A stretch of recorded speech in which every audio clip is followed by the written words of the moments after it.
Ghost in the Shell is a very influential series not only for manga and anime, but also for fiction overall. The manga and its movie adaptation are essential cyberpunk works, having influenced many that came after them, and they spawned a successful franchise with many adaptations in different media. Over the years, the franchise has received multiple game adaptations. Some were less authentic to the series than others, but the most authentic adaptation is one that shyly faded into obscurity in the vast library of the PlayStation 2. Developed by Cavia, the developers of Drakengard and the original Nier, and released in 2004, Ghost in the Shell Standalone Complex is a third-person shooter adaptation of the anime series of the same name. Set in 2030, between the events of the first and second seasons of the anime, the story follows Major Motoko Kusanagi and Bato as they are sent to investigate a black market arms deal and end up uncovering a larger conspiracy behind it. As far as gameplay goes, the game is pretty simple. However, while you can just rely mostly on your guns and grenades and never stray away from the basics of third-person shooters, the game has its own twists that make it fun. First, your melee attacks can combo enemies up to 3 hits. Besides having really cool animations, these melee attacks stagger enemies. While regular units are guaranteed to die within the 3 hits, the elite units can take more punishment, and this means that, especially when you have to conserve ammo, cornering them and just beating them up mercilessly as they can't even defend themselves is the way to go. It's a bit of jank, but the good kind. It's Marvel time, baby!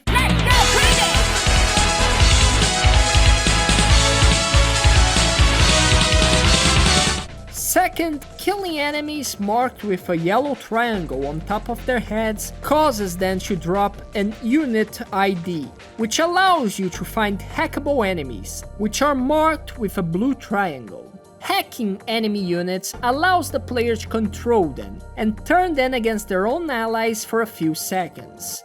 You can even force them to do the low tier god. Now! The hacking is pretty brutal the more that you think about it, but unfortunately it is limited by the amount of enemies that are hackable. Also, as you progress further into the story, enemies become much harder to hack, which ends up making it kind of pointless, unless of course you really enjoy playing as the puppet master. But I'm a bigger fan of the bullet through the skull mind control doctrine, putting their brains on the ground so you can see what they were just thinking. It is more effective. Lastly, the game has a dodge button which I might have gotten a little obsessed with.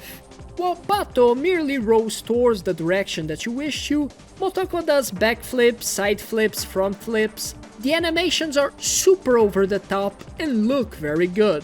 I love it. While the utility is good by itself, the animations are what truly makes me like this game's dodge mechanic. I don't know why, but I just love when characters do unnecessary acrobatics just for the sake of it. So this made the game 10 times more fun for me than anything else. I would find myself randomly spamming the dodge button in combat like an idiot, just because of how cool it looked, even if that would cost my life. While these unique aspects of Standalone Complex are fun, they unfortunately are tied to some of the worst control layouts that I have ever seen. And you might ask yourself, but why don't you remap the buttons then? Well, because for some ungodly reason you can't remap a lot of these. Crouching on L3, fire weapon on L1, reset camera position on select. What the fuck? Who designed this? It feels like an alien just dropped on planet Earth and was tasked to make the controls of this game. Eventually, even though it is undeniably weird, you do get used to this crime against humanity, and as far as responsiveness goes, the controls are fine. So at least it doesn't have 200 milliseconds of delay between inputs. It could be worse. One of the most noticeable shortcomings of this game is that a lot of its aspects feel limited. The combat is mostly fun for the movement, but there aren't a lot of good weapon options, the enemy's AI is questionable, and some of your options just become pointless towards the end of the game, such as hacking. You can find optical camouflage lying on the ground in some levels, but these items are rare and only last for a few seconds before wearing off. It is a shame because it gives you an idea of how this game could have been with usable items like Metal Gear or abilities with cooldowns such as the augments in Deus Ex. But instead you just get these sparsely distributed items that give you a few seconds of stealth and that's it. The game is generous with its checkpoints, which is a good thing, but combat is fairly easy and the characters regenerate a portion of their health while not taking damage anyway. So having a checkpoint around every corner becomes kind of pointless. Unless of course you are forced to engage in some parkouring.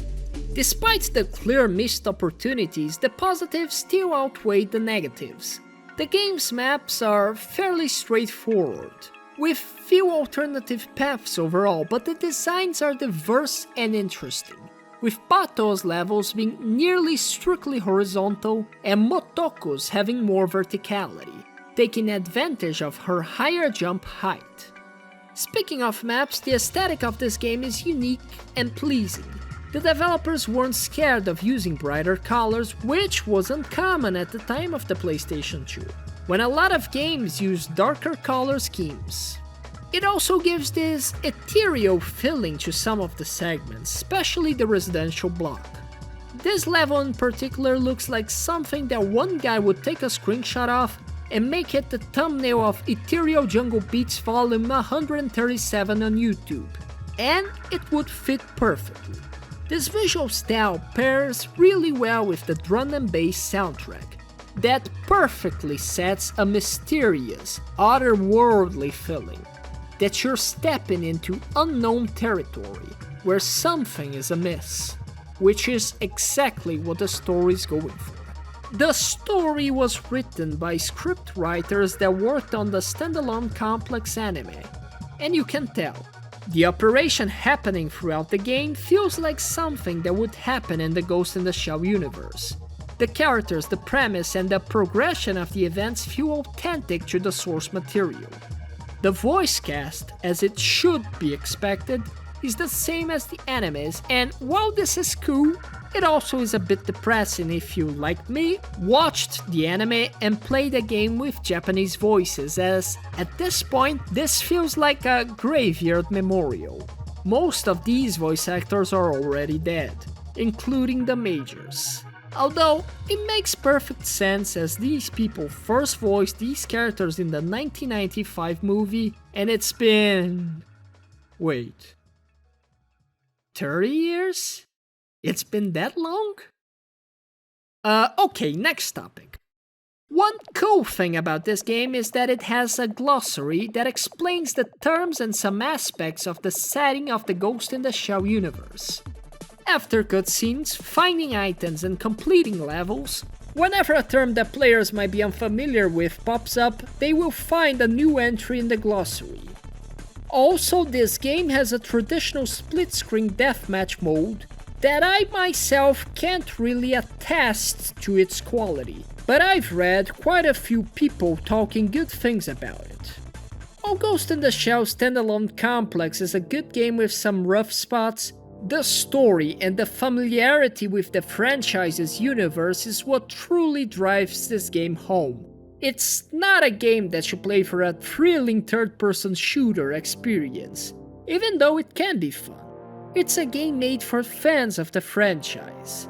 And unless the franchise that the game is based on is something insanely popular like Dragon Ball levels of popularity, games based on franchises tend to be easily forgotten, regardless of their quality.